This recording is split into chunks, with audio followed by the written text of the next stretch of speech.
This is basically how the algorithm works, and it is more or less clear that it finds distances correctly because it just goes through the graph layer by layer. But to actually implement the algorithm, we need to do everything turn by turn. We cannot just take a couple of nodes and process them simultaneously. We need to have some order on those nodes. And now let's solve this problem. So we return to our initial example of a directed graph with S origin. And now we want to process each node one by one. To achieve that, instead of processing each layer of nodes simultaneously, we will have a queue of nodes.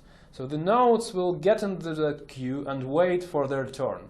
And as soon as every node which was in the queue before this node has already been processed, this node goes out of the queue and it is being processed. So when we discover a node, we put it into a queue, and when we need to process it, we take it from the queue and process it. And it means that the nodes which were discovered earlier will also be processed earlier.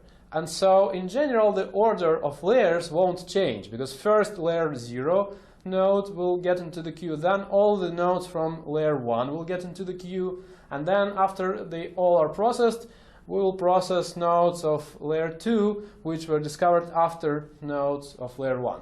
Now let's see how all that works. So we discover node S, and we already know by that time that the distance to S is 0. It is layer 0, and there are no more nodes in the layer 0. Now we'll start processing this node, and to do that we process the edges outgoing from S in some order. It doesn't mean which is the order. It can be just the order in which they were saved in our data structure for the graph.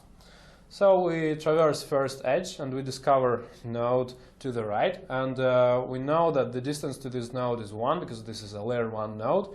We discover it, and instead of starting to process it, we go to the next edge from S and we discover another node of layer 1 and assign the distance to 1, and again and again, again and again. And so now we have discovered all the nodes from the layer 1, and we put them all in the queue in the order starting from the node to the right and counterclockwise order.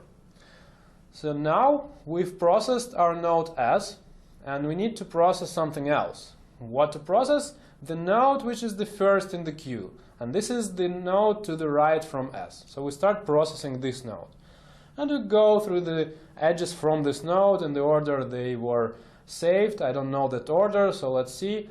Okay, so the first edge outgoing from this node was to another node from the first layer, so it is a red edge because it goes to the node which has already been discovered. We don't do anything with this edge. Then the next edge goes to the right, and we discover a node from layer 2 which is to the right, and we set its distance to 2. Then the edge goes to the node right and up, and we also assign distance to this node to 2, and the last edge goes to the node to the right and down from our node, and it also gets distance 2 because this is a layer 2 node. And what do we do next? We've processed our node to the right from S, and we need to process something else, and this something else is the next node from the layer 1 in the counterclockwise order. This is this node to the right and up from node S. We start processing it. In some order, we process edges from it. So the first edge is a red edge to the left, and we don't do anything with it. The second edge is a red edge to the node to the right and up from it, which is from layer 2, but it has also been already discovered. And then the next edge gives us a new node from layer 2, and the next one also gives us a new node from layer 2. So we finished processing this node, and we go to the next one. Again, red edge, new node discovered, next node from layer 1, a red edge, a new node from layer 2, a new node. And again with another node from layer 1 and the last node from layer 1, we process it. Okay, so we've processed all the nodes from layer 1. We've discovered all the nodes from layer 2 in some order.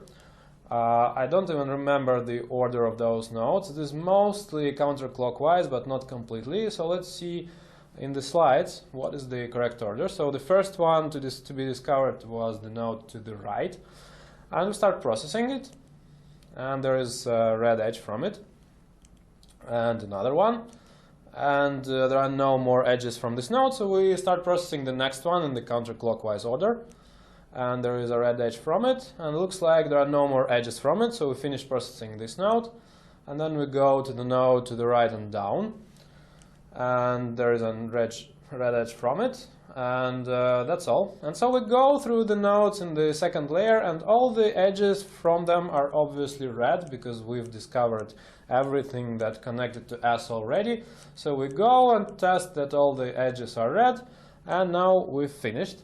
And again we have the graph which is layered. Node S is in the layer 1, 0, 6 nodes in the layer 1, and 12 nodes in the layer 2. And if we had some node which was not connected to S, then it stays with the distance estimate of infinity. So this is how breadth first search actually works, and in the next video we will discuss the pseudocode that actually implements this algorithm.